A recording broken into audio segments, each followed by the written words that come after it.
আজীব একটা মহিলা, স্বামী ছাড়া তার পেটের ভেতরে সন্তান দিয়েছে কে? আবার উনার নামে কোরআনে একটা সূরা দিয়েছে কে? সূরাতু মারইয়াম। উনার নামেও সূরা, উনার ফ্যামিলির নামেও সূরা, উনার আব্বার নাম ইমরান, মায়ের নাম হান্না বিনতে ফাখুজ। উনাদের ফ্যামিলিটা আল্লাহর কাছে এত প্রিয়, আল্লাহর একটা সূরা দিলেন ইমরানের পরিবারের সূরা। কোন সুবহানাল্লাহ। উনার মা হান্না বললেন, আল্লাহ আমার পেটে ছেলে না মেয়ে আমি জানি না। যখন মারিয়াম পেটে, আল্লাহ ছেলে হোক মেয়ে হোক বাইতুল মুকাদ্দাসের খাদেম হিসেবে তুমি কবুল করে নাও। আমার পেটে যা আছে তোমার জন্য মানত করে দিলাম।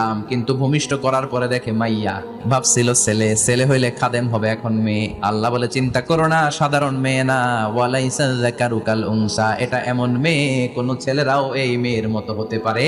এই মেয়েকে দিয়ে দেওয়া হলো। বাইতুল মাকদাস ইসলামের সর্বশ্রেষ্ঠ তিনটা মসজিদের একটা। এই বাইতুল মুকাদ্দাসের খাদেমা ছিল উনি। মসজিদ ক্লিন করতো আর ইবাদত করতো, ইবাদতে মশগুল হয়ে থাকতো, পাগল পাড়া হয়ে থাকতো, চক্ষু বন্ধ করে আল্লাহর কথা স্মরণ করতো। মর্যাদা আল্লাহ তো বাড়িয়ে দিলেন, আনসিজনাল যত